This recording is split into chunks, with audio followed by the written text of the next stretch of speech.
সাপ ডাকবে আর বলবে, এ বেনমাজি,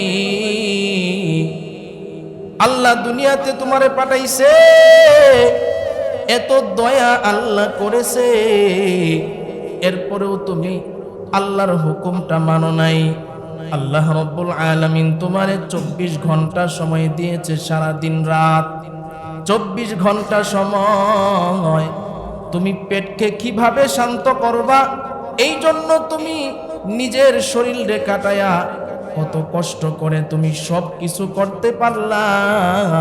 তোমার স্ত্রী পুত্র সন্তান বাড়ি গাড়ি সব কিছু ঠিক রাখতে পারলা, কিন্তু যেই রব তোমার এই নিয়ামত গুলো দিয়েছে, সেই রবের কুদরতি পায়ে সেজদা দিতে পারো নাই। যেই রব তোমারে এত সুন্দর ঘুমের নিয়ামত দিয়েছে, 4-5টা ট্যাবলেট খায়াও রাতে তোমার ঘুম ধরে না, আর আল্লাহ তাআলা তোমার এত সুন্দর নিয়ামত ঘুম দিয়েছে, আল্লাহ আবার আদেশ দিয়েছে, বান্দা ফজরের সময় উঠে আমি আল্লাহর কুদরতি পায়ে সেজদা দিবা। এরে আল্লাহর নাফরমান বেনমাজি বান্দা, আল্লাহ আমারে নিযুক্ত করেছে ফজরের নামাজ না পড়ার কারণে তোমাকে আমি আঘাত করতেই থাকবো, কামড়াইতেই থাকবো, জোহর পর্যন্ত তোমাকে কামড়াইতেই থাকবো। আবার জোহরের নামাজ না পড়ার কারণে আবার জোহর থেকে তোমার আযাব শুরু হয়ে যাবে। আমি সাপ তোমাকে কামড়াইতেই থাকবো, জোহর থেকে আসর পর্যন্ত কোনো থামা নাই, আমি সাপ তোমাকে কামড়াইতেই থাকবো। আলহামদুলিল্লাহ,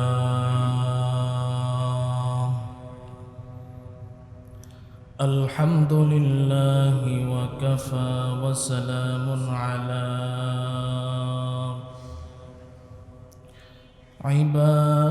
ইবাদিহিল্লাযীনা ইসতাফা।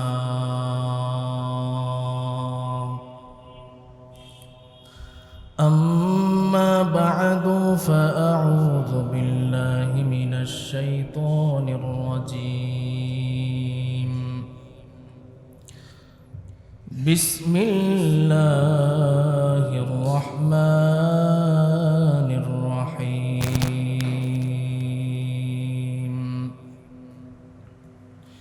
إنني أنا الله لا إله إلا أنا فاعبدني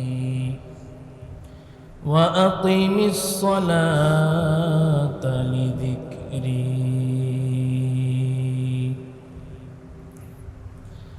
وقال النبي صلى الله عليه وسلم: أول ما يحاسب به العبد يوم القيامة الصلاة،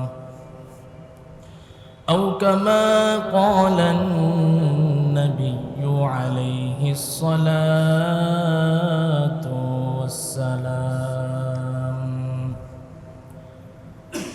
صدق الله مولانا العظيم، وصدق رسوله النبي الكريم، ونحن على ذلك من الشاهدين والشاكرين والذاكرين، والحمد لله رب العالمين.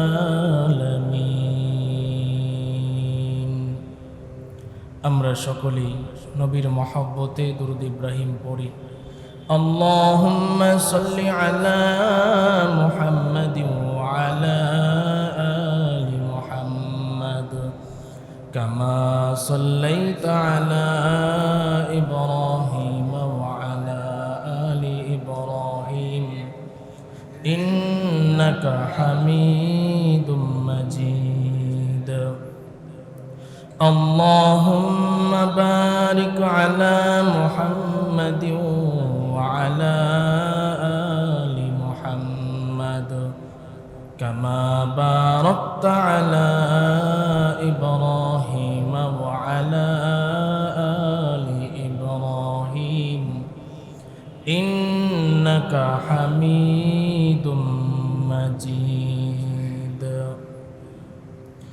तकबीर में कलिमा में नमाजों में अदा में, तकबीर में कलिमा में नमाजों में अदा में, है नाम इलाही से मिला नाम मोहम्मद, है नाम इलाही से मिला नाम मोहम्मद। फरमाती है आदम के मुझे खुल्द तरी में, लिखा हुआ तौबा पे मिला नाम मोहम्मद, लिखा हुआ तौबा पे मिला नाम मोहम्मद। ऐ बंदे खुदा चाहूँगार उनकी मुलाकात,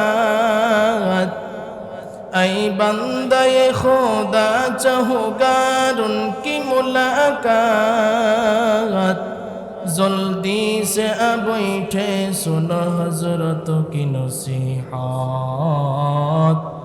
जल्दी से अब बैठे सुनो हजरत की नसीहत।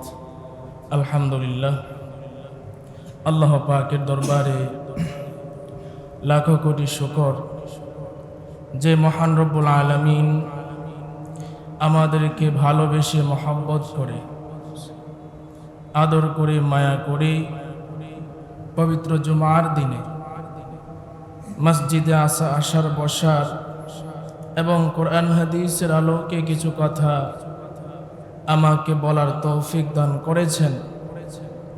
এই জন্য সকলেই শুকরিয়া আদায় করি, বলি আলহামদুলিল্লাহ। শুকরিয়া আদায় করলে খুশি হন কে? আল্লাহ। আজকে আমাদের মতো কত মানুষ এই টাইমে এই সময়ে চুরি করতেছে, জিনা করতেছে, ব্যভিচারে লিপ্ত আছে না নাই? আমাদের মতো কত মানুষ আজকে হসপিটালের বেডের মধ্যে শুয়ে আছে। আমাদের মতো কত মানুষ আজকে দুনিয়া থেকেও বিদায় হয়ে গেছে। আমরা এখানে যারা নামাজ পড়তে এসেছি, আমাদের কারো মা নাই, কারো বাবা নাই, কারো ভাই নাই, কারো বোন নাই, কারো বন্ধু বান্ধব নাই, অথচ আমরা একসাথেই চলতাম। আল্লাহ রাব্বুল আলামিন আমাদেরকে এখনো হায়াতের জিন্দেগিতে বাঁচিয়ে রাখছেন।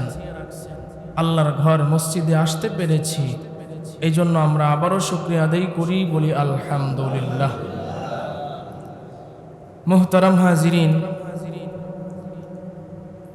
গত 2 সপ্তাহ ধরে কোরআনের 114 খানা সূরা থেকে একটি সূরা সূরাতুত তাহা, এই সূরার 14 নং আয়াতের আলোচনা চলতেছে। আমরা আলোচনা শুনতেছিলাম আল্লাহ রাব্বুল আলামিন যে নামাজ কায়েম করার কথা বলেছেন। যদি কোনো ব্যক্তি নামাজ না পড়ে তাহলে আল্লাহ তাআলা তাকে কি কি শাস্তি দিবেন? সকলের মনে আছে কথাগুলো?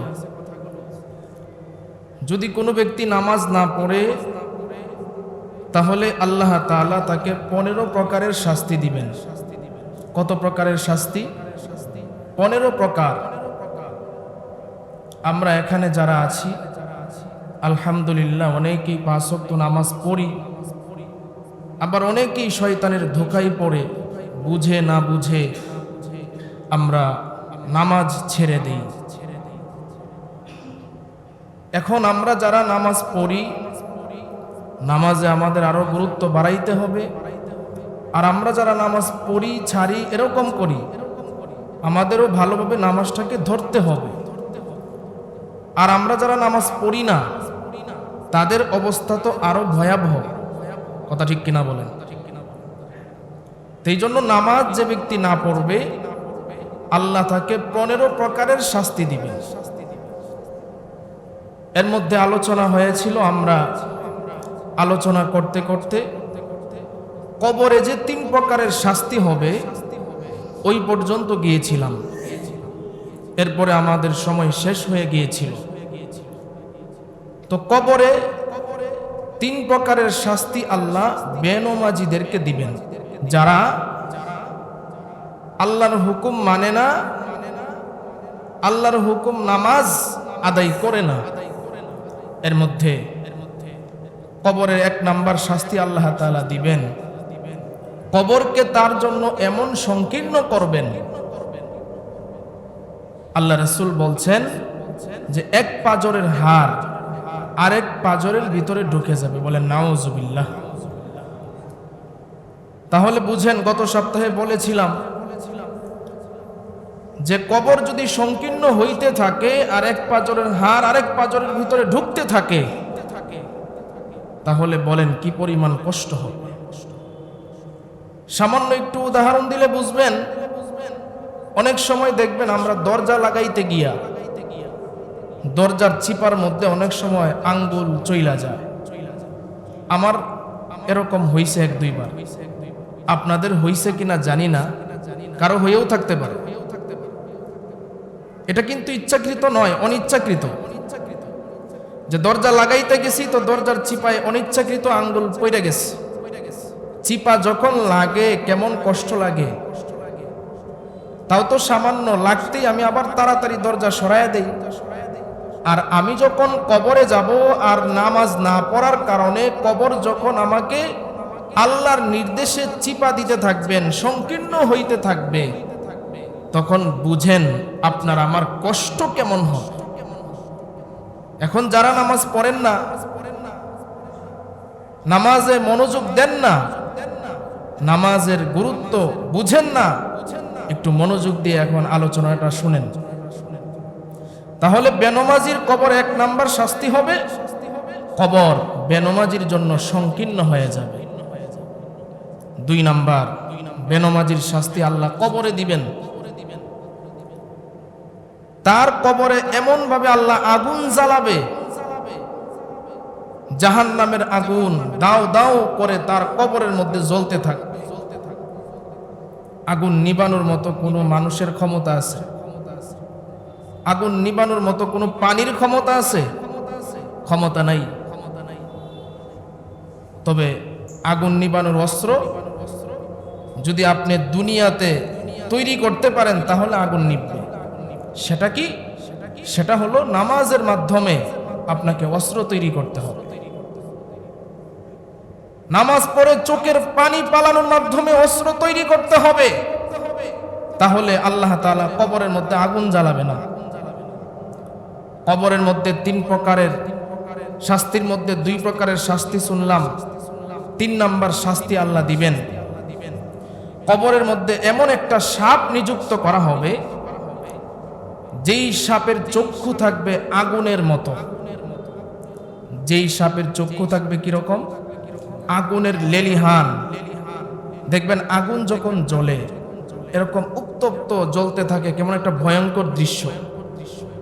তো ওই সাপের চক্ষুটা এরকম ভয়ঙ্কর দৃশ্য থাকবে, আগুনের মতো এরকম লেলিহান জ্বলতে থাকবে, মনে হবে যে আমার দিকে তেড়ে আসতেছে এরকম।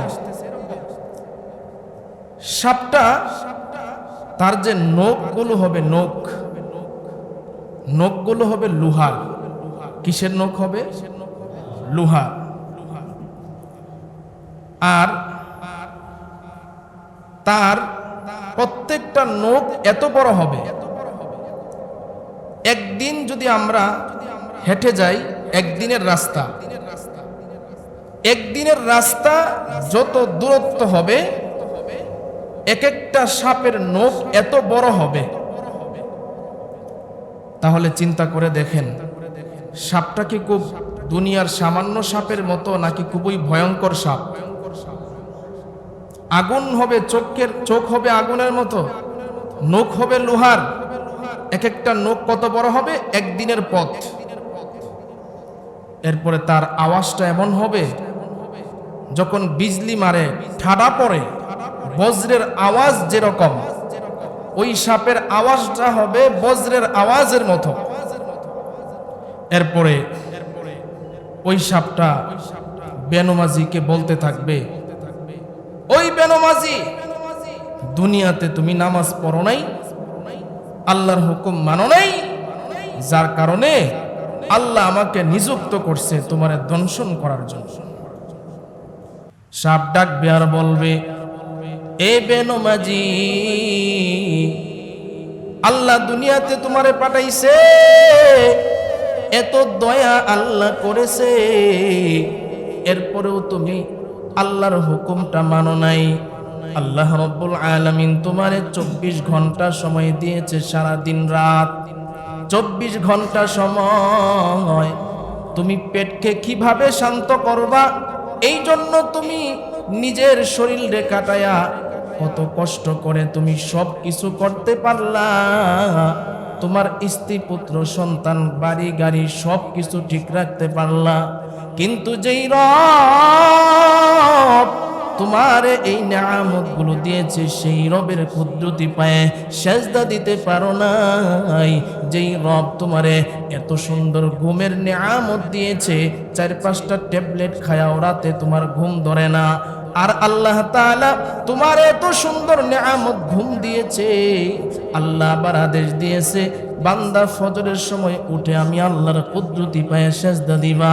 এরে আল্লাহর নাফরমান বেনমাজি বান্দা, আল্লাহ আমারে নিযুক্ত করেছে, ফজরের নামাজ না পড়ার কারণে তোমাকে আমি আঘাত করতেই থাকবো, কামড়াইতেই থাকবো, জোহর পর্যন্ত তোমাকে কামড়াইতেই থাকবো।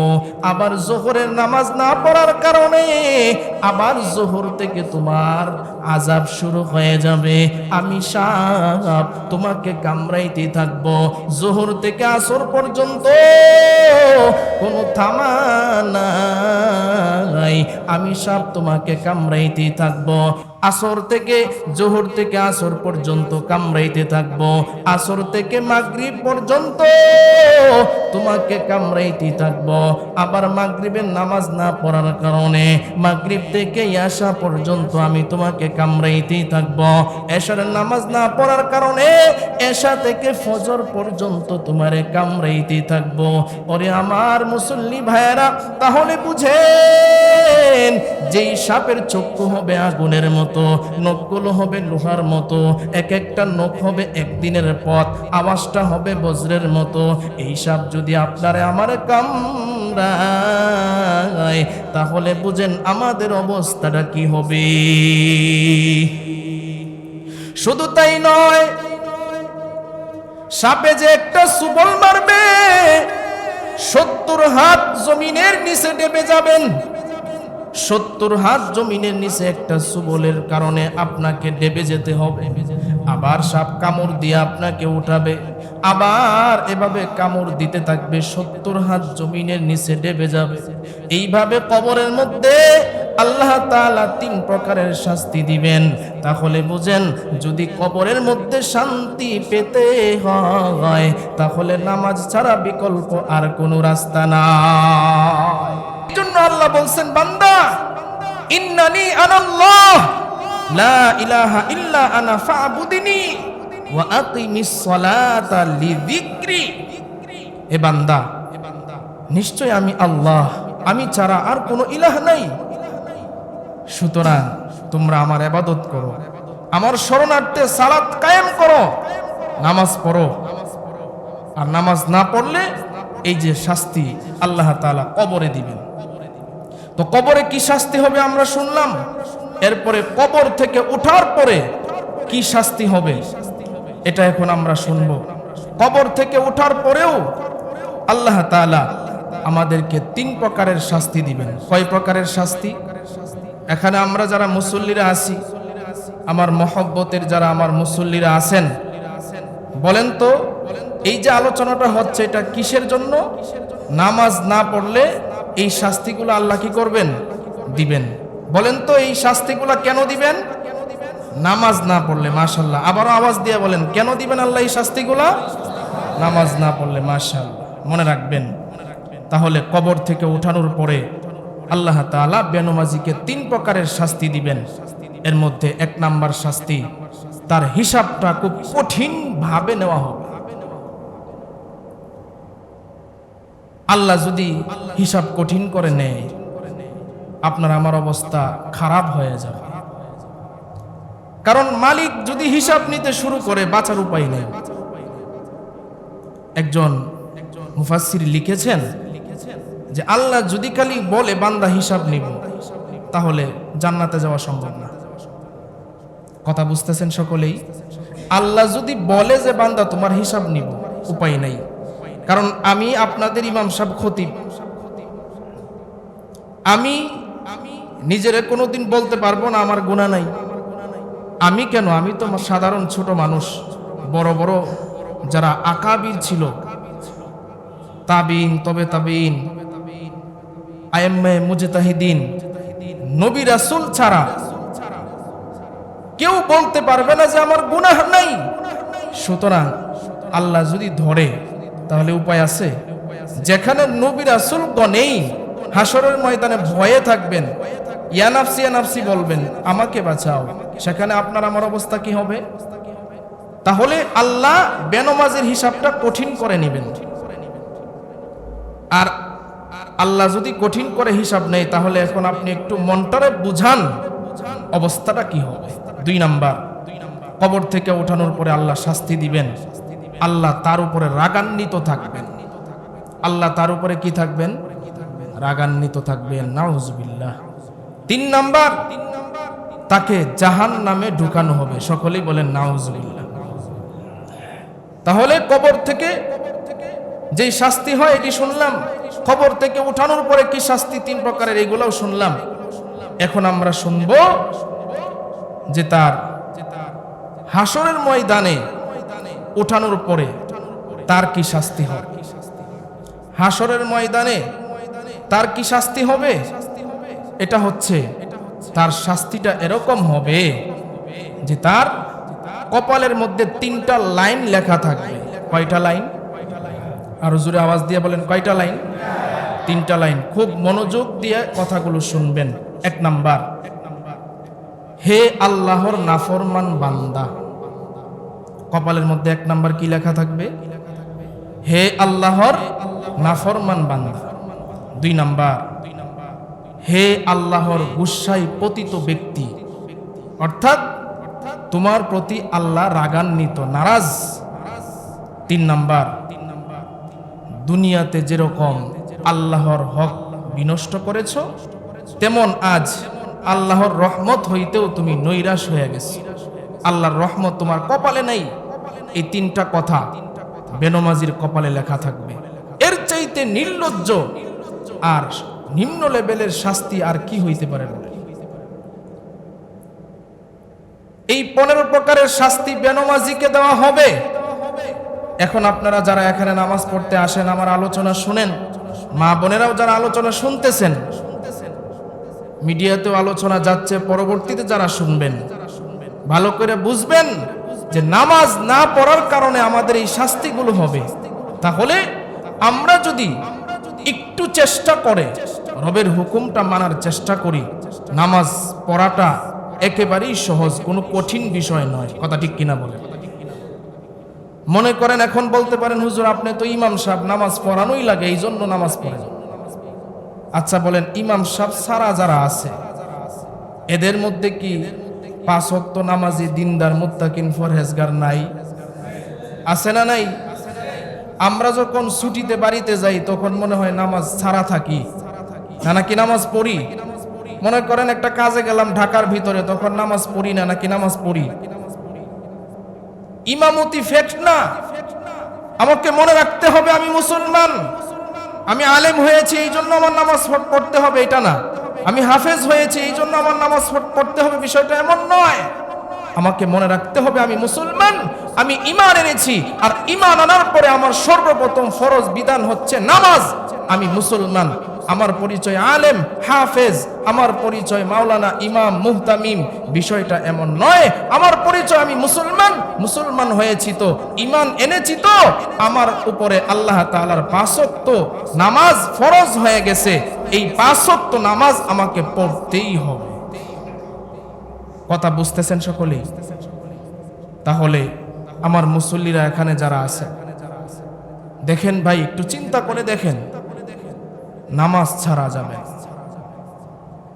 এই জন্য আজকে থেকে গত 3 সপ্তাহে যে আলোচনাগুলো হচ্ছে, যদি আপনার বিবেকটা যদি খুলেন আর একটু চিন্তা করেন যে আমার সারাটা জীবন তো এইভাবেই চলে গেছে, তো এখন দেখি আমি একটু নামাজি হইতে পারি কিনা, এখন দেখি আমি একটু ভালো মানুষ হইতে পারি কিনা।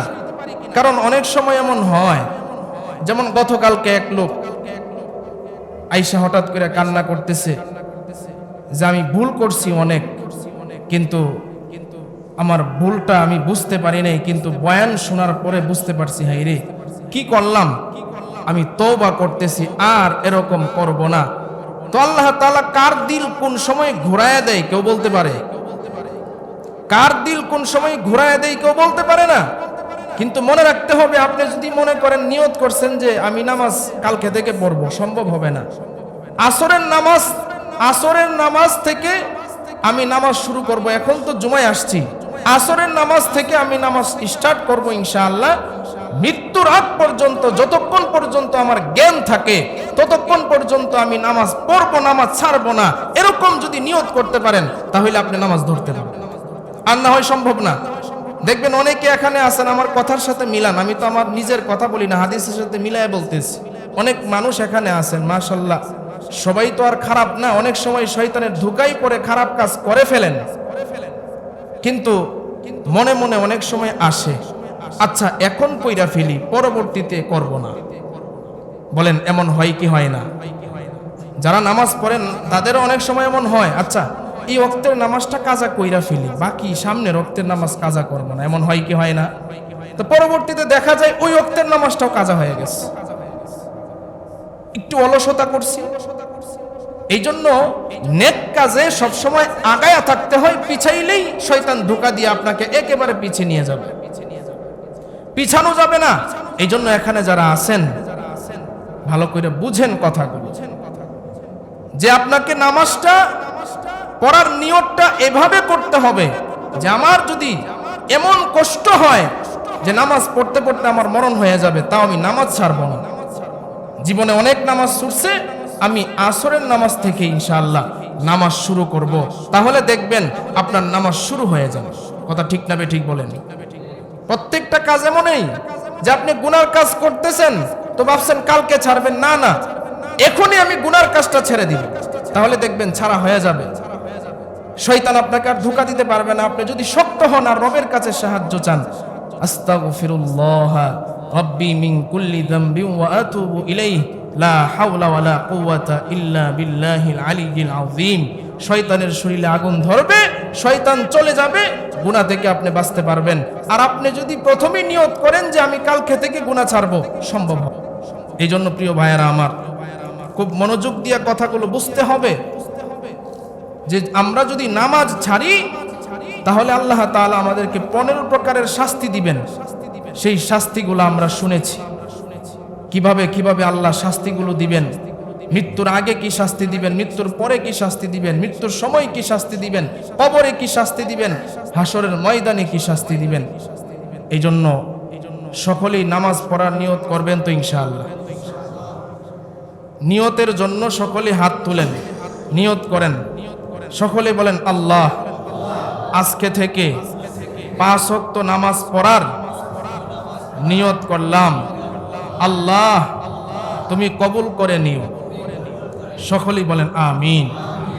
নিয়ত করলে আল্লাহ তাআলা বরকত দেন। এখন শুনেন, কোন বান্দা যদি গুনাহ করে, গুনাহ নগদ তার কিছু শাস্তি হয়। কোন বান্দা যদি গুনাহ করে তাহলে নগদ কিছু শাস্তি হয়, পরবর্তীতে তো শাস্তি আছেই যদি আপনি তওবা না করেন, আল্লাহ যদি মাফ না করেন, কিন্তু সাথে সাথে কিছু শাস্তি আল্লাহ দান করেন। এর মধ্যে 1 নাম্বার শাস্তি হচ্ছে যে ইবাদতের মধ্যে মনোযোগ আসে না। আপনি ইবাদতে বারবার মনোযোগ আনতে চাইবেন, কিন্তু আপনার ইবাদতে মনোযোগ আসবে না। যেমন আমরা নামাজ পড়ি অনেকেই 5 ওয়াক্ত, কিন্তু দেখবেন নামাজে মনটা ওই রকম আসে না। কথা ঠিক না ঠিক বলেন? নামাজে দাঁড়াইছি তো বাহিরের কথা মনে আসতেছে, নামাজে দাঁড়াইছি তো দোকানের কথা মনে আসতেছে, নামাজে দাঁড়াইছি তো পরিবারের কথা মনে আসতেছে, নামাজে দাঁড়াইছি তো আমার বন্ধুর সাথে কোথায় কি করছিলাম ওইগুলো মনে আসতেছে। এমন হয় কি হয় না? তাহলে বুঝতে হবে যে এটা আমার গুনাহের শাস্তি, এটা আমার গুনাহের শাস্তি। তাহলে এটা মনে রাখতে হবে আমাকে। নগদ শাস্তির মধ্যে আরেকটা শাস্তি হচ্ছে যে ইচ্ছা থাকা সত্ত্বেও ইবাদত করা যায় না। অনেক সময় আপনার ইচ্ছা আছে যে আমি একটা ইবাদত করব, কিন্তু আপনার ইচ্ছা থাকা সত্ত্বেও ইবাদত আপনি করতে পারবেন না। নগদ গুনাহের শাস্তির মধ্যে আরেকটা শাস্তি হচ্ছে যে সময়ের কাজ সময়ে করা যায় না, সময়ের কাজ সময়ে করা যায় না। নগদ গুনাহের আরেকটা শাস্তি হচ্ছে যে একটা মানুষের মনের ভিতরে যে একটা শান্তি পাওয়ার দরকার ছিল, সেই শান্তিটা সে পরিপূর্ণ পাবে না। নগদ গুনাহ করার পরে নগদ যে শাস্তি হয়, এই শাস্তিগুলোর মধ্যে একটা শাস্তি হচ্ছে যে মনের প্রশান্তি সে পাবে না, মানসিক অশান্তিতে থাকবে। এটা হচ্ছে গুনাহের নগদ শাস্তি। তাহলে বুঝেন, আমরা যারা গুনাহ করি, এখন আমাদের সাথে এই বিষয়গুলো আমরা মিলাবো যে আমাদের সাথে এই কথাগুলোর মিল আছে কিনা। যে ইবাদতে মনোযোগ আসে না, এরপরে ইবাদত করার ইচ্ছা করলেও করতে পারি না, সময়ের কাজ সময়ে করতে পারি না, মানসিক প্রশান্তি পাই না, দিলের ভিতরে শান্তি পাই না। এগুলো আমাকে বুঝতে হবে যে হয়তোবা আমার গুনাহের কারণে এগুলো হচ্ছে। তো যদি কারো এগুলো হয়, তাহলে আল্লাহর কাছে তওবা করে আপনি মনে মনে বুঝবেন, কিংবা নিজে এক জায়গায় একটু বইসা চিন্তা ফিকির করবেন। সবাই আমার দিকে একটু মনোযোগী হন, একটু নিজে একটু চিন্তা ফিকির করবেন যে আমার কি কি গুনাহ আছে, আমি কি কি অন্যায় করতেছি, আমার কি কি ভুল আছে। পরে আপনি কি করবেন যে আপনার এই সমস্যাগুলি যখন হতে থাকবে, তাহলে আপনি নিজে এক জায়গায় বইসা আপনার যে ভুলগুলো আছে এইগুলো শুধরানোর চেষ্টা করবেন। আপনার যে গুনাহগুলো আছে এই গুনাহগুলো শুধরানোর চেষ্টা করবেন। দেখবেন আস্তে আস্তে আলহামদুলিল্লাহ আপনার ইবাদতের মধ্যে মজা আসবে, আপনার ইবাদতের মধ্যে মনোযোগ আসবে। আপনি ইবাদত করার ইচ্ছা করলে ইবাদত করতে পারবেন, আপনি সময়ের কাজ সময়ে করতে পারবেন। আপনার মনের মধ্যে যে একটা প্রশান্তির দরকার ছিল, সেই প্রশান্তিটা আসবে। আপনার অন্তরে যে একটা শান্তির, দিলের যে একটা শান্তির দরকার ছিল, এই শান্তিটা আসবে। এর কারণ যদি আপনি গুনাহ থেকে নিজেরে বাঁচাইতে পারেন। সকলেই কথাগুলো মন দিয়ে বুঝতেছেন তো ইনশাআল্লাহ? তাহলে ভাই, আল্লাহ বলতেছেন ইন্নানি আনাল্লাহু লা ইলাহা ইল্লা আনা ফা'বুদিনি। আল্লাহ বলতেছেন নিশ্চয়ই আমি আল্লাহ ছাড়া আর কোনো ইলাহ নাই, সুতরাং তোমরা আমার ইবাদত করো, আমার ইবাদত করো। এরপরে আমার শরণার্থে তোমরা সালাত কায়েম করো, নামাজ পড়ো। এই জন্য ঈমানকে যদি মজবুত করতে চাই, তাহলে আমরা নামাজের মধ্যে গুরুত্ব দিতে হবে। নামাজের মধ্যে যদি গুরুত্ব না দেই, তাহলে ঈমান মজবুত হবে না, ঈমানের মধ্যে পরিপূর্ণতাও আসবে না। এই জন্য নিচতলায়, দ্বিতীয় তলায়, তিন তলায়, বাহিরে যারাই শুনতেছেন আলোচনা, ভালো করে বুঝবেন যে আমাদের ঈমানকে মজবুত করতে হলে আমরা যারা এখানে আসি, কেউ হয়তোবা 5 ওয়াক্ত পড়ি, কেউ 3 ওয়াক্ত, কেউ 2 ওয়াক্ত, কেউ জুমার সময় আসি, কেউ হয়তোবা বছরে 2 ঈদের সময় আসি, এছাড়া নামাজ খুব কমই পড়ি। এরকম যাদের অভ্যাস আছে, আজকের এই বয়ান থেকে বুঝেন এবং শুনেন আর আমলের নিয়ত করেন। এই অভ্যাসগুলো ছাইরা নিয়মিত নামাজি হওয়ার চেষ্টা করেন, নিয়মিত নামাজি হওয়ার চেষ্টা করেন। তাহলে দেখবেন যেই কথাগুলো বললাম যে মনের মধ্যে শান্তি আসবে, ইবাদতে মজা আসবে, তাহলে এই মজাগুলো আপনি পাবেন, আর না হয় পাবেন না। এই জন্য আল্লাহর হুকুম যে নামাজ, সেই নামাজের হিসাবটা আল্লাহ সর্বপ্রথম আগে নিবেন। এই জন্য নামাজের গুরুত্ব দেওয়া। আর নামাজ আল্লাহ কবুল করছে কিনা সেটাও তো বুঝার দরকার, কথা ঠিক কিনা বলেন?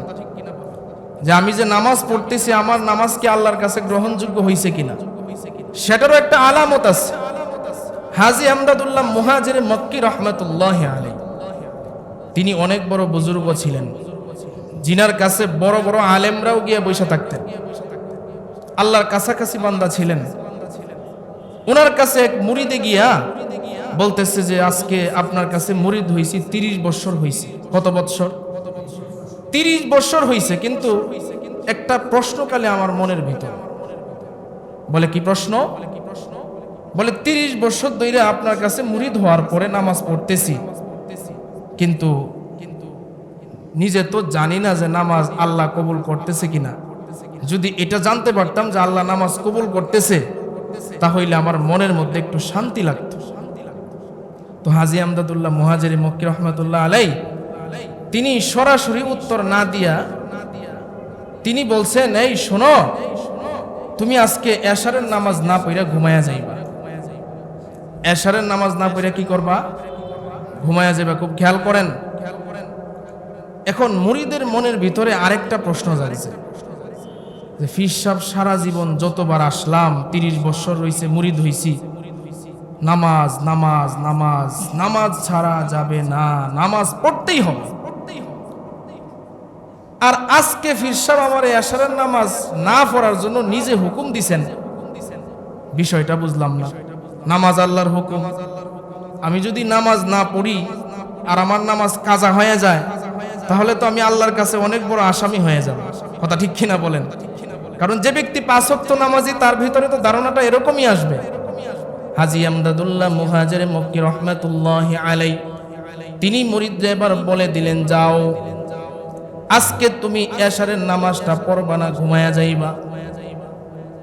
হাজী আমদাদুল্লাহ মুহাজিরি মক্কি রহমাতুল্লাহি আলাইহির মুরিদ বাড়িতে চলে গেলেন। গিয়া তিনি আসরের নামাজ আদায় করলেন, মাগরিবের নামাজ আদায় করলেন।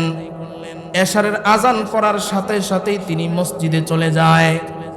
কিন্তু আজকে পীর সাহেব যেহেতু নিষেধ দিয়েছে, তিনি আর মসজিদে যায় না, তিনি বাড়িতে বসে রয়েছে। তবে তার মনটা যেহেতু মসজিদের দিকে ঝুঁকে রয়েছে, নামাজ না পড়লে যারা 5 ওয়াক্ত নামাজ পড়েন তারা এটা বুঝবেন, কোনো সময় যদি কোনো কারণে নামাজ মিস হয়ে যায় কিংবা জামাত মিস হয়ে যায়, দিলের ভিতরে একটা জ্বালা যন্ত্রণা কিন্তু শুরু হয়ে যায়। কথা ঠিক কিনা বলেন? হাজী আমদাদুল্লাহ মুহাজিরি মক্কি রহমাতুল্লাহি আলাইহির ওই মুরিদ, তার মনের ভিতরে ছটফটানি শুরু হয়ে গেছে। হাইরে, পীর সাহেবের কথাও তো মানতে হবে। যেহেতু তিনার কাছে আমি প্রশ্ন করেছি, তিনি উল্টা আমারে এই কথা দিয়েছেন, এখন আমি এশারের নামাজ তো ইচ্ছা করলেও পড়তে পারবো না। এবার তিনি কি করলেন? বিছানার মধ্যে শুয়ে আছে, তার ঘুম আসে না। একবার এই কাইত হয়, আরেকবার ওই কাইত হয়। এভাবে যখন সে রাত্রি যাপন করতেছে, হঠাৎ করে তার মনে আর মানাইতে পারতেছে না। হঠাৎ করে সে কি করছে? উইঠা উজু বানাইয়া এবার সে চিন্তা করলো, যাই হোক ফরজটা পড়ে ফেলি। এশারে 4 রাকাত নামাজ আমি শুধু ফরজটা পড়ব, বাকি বেতের আর সুন্নত পড়ব না, যেহেতু ফরজ না পড়লে আমার নামাজটা কাজা হয়ে যাবে। এবার তিনি বিছানা থেকে উঠা উজু বানাইয়া যায় নামাজ বিছায়া এশারে 4 রাকাত ফরজ শুধু পড়লেন। এশারে 4 রাকাত ফরজ পড়ার পরে এবার তিনি চিন্তা করতেছে, বেতের নামাজটা যেহেতু ওয়াজিব, সুতরাং বেতের নামাজটা পড়ি, সুন্নত পড়ব না। এবার তিনি এশারের 4 রাকাত ফরজ নামাজ আদায় করলেন, এরপরে 3 রাকাত বেতের নামাজ আদায় করলেন, 2 রাকাত সুন্নত তিনি পড়েন নাই। বিছানার মধ্যে ঘুমাইতে গিয়েছে, বিছানার মধ্যে গিয়া তার চোখে ঘুম চলে আসলো। এবার তিনি স্বপ্নে দেখে, স্বপ্নের মধ্যে আপনার আমার নবী মুহাম্মাদুর রাসূলুল্লাহ সাল্লাল্লাহু আলাইহি ওয়াসাল্লাম এসে হাজির। ডাক দিয়ে বলে, কিরে, আমার 2 রাকাত সুন্নত তুমি কেন পড়ো নাই? আমার প্রতি কি তোমার মহব্বত নাই? তুমি সব পড়লা, ফরজ পড়লা, বেতির পড়লা, আমি নবীর 2 রাকাত সুন্নত তুমি কেন পড়ো নাই? এই কথা বলেই নবীজি আবার স্বপ্ন থেকে গায়েব হয়ে গেলেন। এবার তিনি ঘুম ভেঙে গেল, তার ঘুম ভেঙে তিনি তাড়াতাড়ি উঠলেন। ওইটা দেখে এখনো সুন্নত পড়ার সময় আছে, তাহাজ্জুদের রক্ত এখনো শেষ হয় নাই, তিনি তাড়াতাড়ি 2 রাকাত সুন্নত পড়ে তাহাজ্জুদের নামাজ পড়ে ফজরের নামাজের জন্য তিনি অপেক্ষা করতেছেন। ফজরের নামাজ তিনি আদায় করে আবার হাজী আমদাদুল্লাহ মুহাজির মক্কি রহমাতুল্লাহি আলাইহির খানকার দিকে রওনা দিয়েছেন। কখন তার কাছে এই ঘটনাগুলো তিনি বলবে। এবার তিনি তার পীর সাহেবের কাছে যখন গেছেন, হাজী আমদাদুল্লাহ মুহাজির মক্কি রহমাতুল্লাহি আলাইহির সামনে যাওয়ার মাত্রই তিনি তার মুরিদদের দেখা মুস্কি মুস্কি হাসতেছে। হাজী আমদাদুল্লাহ মুহাজির মক্কি রহমাতুল্লাহি আলাইহি যখন মুস্কি মুস্কি হাসে, মুরিদে ডাক দিয়ে কয়, হুজুর আমাকে দেখে কেন মুস্কি হাসেন?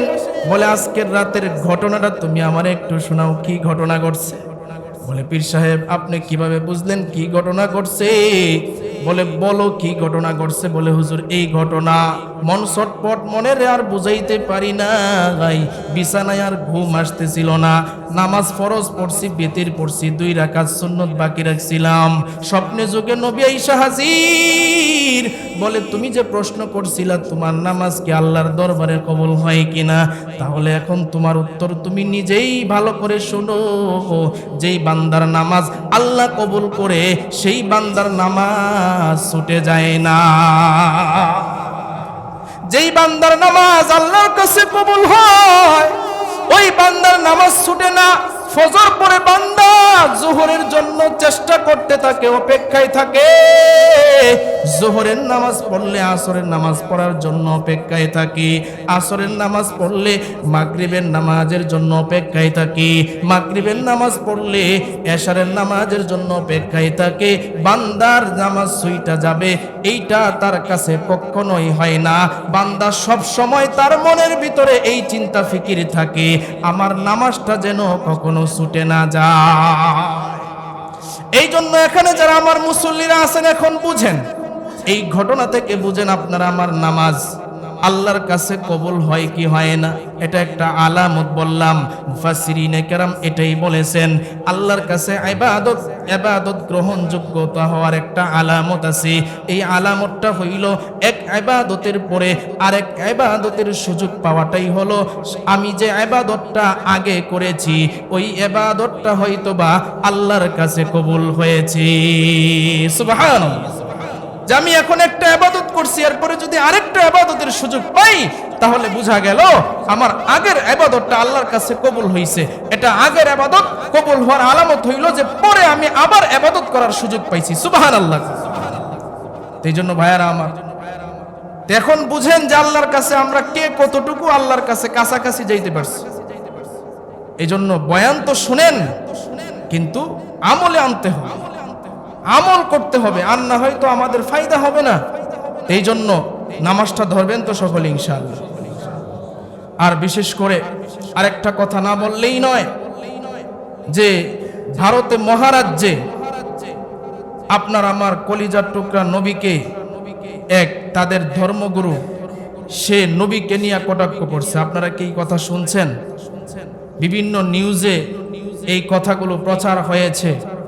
মুম্বাইয়ে লং মার্চ দিয়েছে মুসলিম একজন নেতা, আপনার আমার নবীর বিরুদ্ধে কটাক্ষ করেছে। আমরা মুসলমান যারা আছি, আমাদের বাপের বিরুদ্ধে যদি কেউ কথা বলে সেটা আমরা সহ্য করা সম্ভব হবে, যদিও না হবে, কিন্তু আমার মার বিরুদ্ধে কথা বললে একটু ধৈর্য ধারণ করা যাবে, আমার ভাইয়ের বিরুদ্ধে কথা বললে ধৈর্য ধারণ করা যাবে। কিন্তু যদি আমার নবীর বিরুদ্ধে কথা বলা হয় তাহলে মুসলমান এটা কখনো সহ্য করতে পারে না। কথা ঠিক কিনা বলেন? নবীর জন্য তো আমরা জান দিতে রাজি আছি। কথা ঠিক কিনা বলেন? সেটা যে কোনো দেশের যে কোনো শক্তি ধরেই হোক না কেন, কারণ আমরা যারা ইমানদার আমাদের এই বিশ্বাস আছে যে যত শক্তি ধরেই হোক আল্লাহর বিপক্ষে যদি কেউ কথা বলে, আল্লাহর বিরুদ্ধে যদি কেউ কথা বলে, নবীর বিরুদ্ধে যদি কেউ কথা বলে, কোরআনের বিরুদ্ধে যদি কেউ কথা বলে, মসজিদের বিরুদ্ধে যদি কেউ কথা বলে, মাদ্রাসার বিরুদ্ধে যদি কেউ কথা বলে, সে কোনোদিন বড় ক্ষমতাধর হতে পারে না, তার মতো বোকা আর কেউ হতে পারে না। সুতরাং মুসলমান এমন জাতি যে তার নবীর বিপক্ষে কথা বলবে, বিরুদ্ধে কথা বলবে, আর তারা ঘরে বসে থাকবে, এটা কখনো হইতে পারে না। কথা ঠিক কিনা বলেন? কারণ নবী আমাদের জানের নবী, নবী আমাদের প্রাণের নবী। যেখানে নবীর বিরুদ্ধে কথা বলা হবে সেখানে আমরা রুখে দাঁড়াবো, পারবো না ইনশাআল্লাহ। এই জন্য আমরা এখান থেকে প্রতিবাদ করি যে দুইজন নেতা, একজন ধর্মগুরু কথা বলছে আর আরেকজন নেতা সমর্থন করেছে, এই দুইজনকে ফাঁসি দিতে হবে। কথা ঠিক কিনা বলেন? আমরা তাদের ফাঁসি চাই, কারণ আমরা তাদের ধর্ম বিরুদ্ধে কোনো কথা বলি না, আমরা তাদের কোনো কিছুতে কোনো কথা বলি না, কেন আমাদের নবীর বিরুদ্ধে কথা বলবে? কথা ঠিক কিনা বলেন? আমরা তো তাদেরকে উস্কানি দেই না। সুতরাং সব সময় আমরা মুসলমান যারা আছি এই বিষয়গুলো খেয়াল রাখবো। আল্লাহ তাআলা আমাদের সকলকে এই কথাগুলোর উপর আমল করার তৌফিক দান করুক।